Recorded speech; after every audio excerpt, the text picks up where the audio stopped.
l'enfant chéri du stand-up, le BG du 12-13, la relève de l'humour, l'Happy Hour présente Bruno Pecky. Alors là, il mérite vraiment des applaudissements parce que je peux vous dire qu'on l'a appelé à 15h pour venir faire une chronique, voilà, en urgence pour remplacer Nadim Kane. Aujourd'hui, il est avec nous, c'est Bruno Pecky. Ouais les amis, très content d'être avec vous, c'est un peu impromptu, mais je vais vous parler d'un truc que j'ai fait hier soir. J'ai commencé la série documentaire sur Squeezie. Ah oui. Pardon, pour Hervé et Solène, Squeezie, si on prend vos références de jeunesse, Connard. c'est l'équivalent de quoi? Charlie Chaplin. Non, je dois avouer un truc, c'est que vraiment Squeezie, il est trop fort. Premier degré, il est trop fort et c'est normal parce que j'ai découvert que c'était un bosseur de ouf. Non mais que t'aimes ou que t'aimes pas, tu vois, on peut pas lui enlever tout le travail acharné qu'il a fait.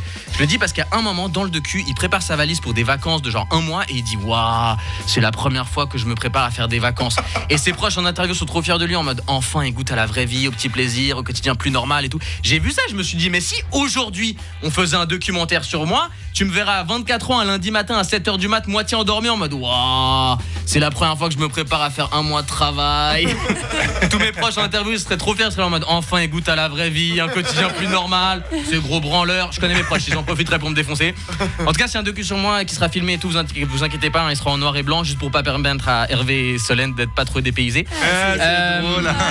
C'est bon, vous pouvez foutre de la gueule de ma diction aujourd'hui, donc ça va, on est à un partout. Mais en vrai moi je suis loin d'avoir un documentaire sur ma vie, déjà parce que j'ai pas percé, voilà, mais surtout parce que durant mes journées il y a rien à filmer, je fous que dalle, ce qui d'ailleurs explique pourquoi j'ai pas percé. Mais bon, déjà c'est très rare que je me réveille et que l'heure est moins de 2 chiffres. Ensuite je fais quoi? J'écris des blagues sur ma vie et quand j'en ai marre, bah ma journée de travail est terminée. Voilà, je suis un chômeur qui tient un journal intime. C'est ça mon. Après il y a quand même quelques soirs où je vais dans des comédie clubs pour raconter ma vie et là les gens me payent au chapeau. En fait humoriste c'est un métier qui se situe entre chômeur et mendiant. Voilà, c'est un peu ça.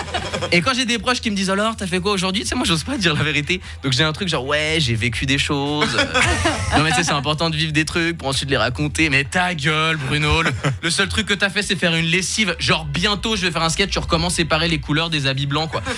Non mais des fois quand même je me fixe une règle, tu vois, je vais dans un café, j'observe les gens et j'écris. Il y a un café dans lequel j'allais souvent à Paris et à chaque fois que j'y allais, il y avait une personne âgée qui était là, seule en train de boire son café, tu vois, tranquille. Enfin, je dis personne âgée parce qu'elle devait avoir genre 38 ans. Et non, en vrai 38. Mais toi tu vas ramasser. 38 en vrai, Hervé, ça devait être son année de naissance. Donc ça te dit à peu près la dégaine de la meuf. Ah bon. Et moi à chaque fois, tu vois, j'adorais l'observer parce que j'avais beaucoup d'admiration pour elle, tu vois, de se fixer une discipline, de venir seule dans le café, observer le monde qui l'entoure, jusqu'à ce que je me rende compte que putain, j'ai le même quotidien qu'une meuf de 86 piges en fait. Ouais. C'est peut-être à cause de ça, mais je vous jure, moi je me suis attaché à elle jusqu'au jour où je suis arrivé dans le café et elle était plus là. Oh non. Tu vois, le lendemain, pas là non plus. Au 3e jour, elle était pas là. Je suis allé demander à la serveuse si elle avait eu de ses nouvelles. Elle m'a dit ah oui, malheureusement, elle nous a quittés. Et moi, tu vois, j'ai eu les larmes qui ont commencé à monter et tout. Et la serveuse, elle a continué en mode non, enfin, elle nous a quittés, mais pour aller dans le café d'en face, parce qu'apparemment ici, il y avait à chaque fois un jeune qui la fixait bizarrement. Putain. Donc en plus de rien foutre de mes journées, je fais peur aux grandes daronnes quoi, c'est ça mon délire. Mais c'est sûr que le docu il est pas pour tout de suite hein. Mais heureusement il y a vous voilà qui m'accueillez aussi de manière impromptue comme ça sur un coup de téléphone à bras ouverts et à chaque fois c'est un plaisir. Donc je vous dis à demain et vous inquiétez pas Hervé Solène, maintenant je sais comment me comporter avec des personnes âgées, donc je serai cool avec vous. Allez, voilà, enfoiré. Ouais, merci Bruno Pecky. Merci. Oh le boss. Ça c'est le vrai, c'est l'original, c'est pas la pâle copie, tu vois. T'as raison.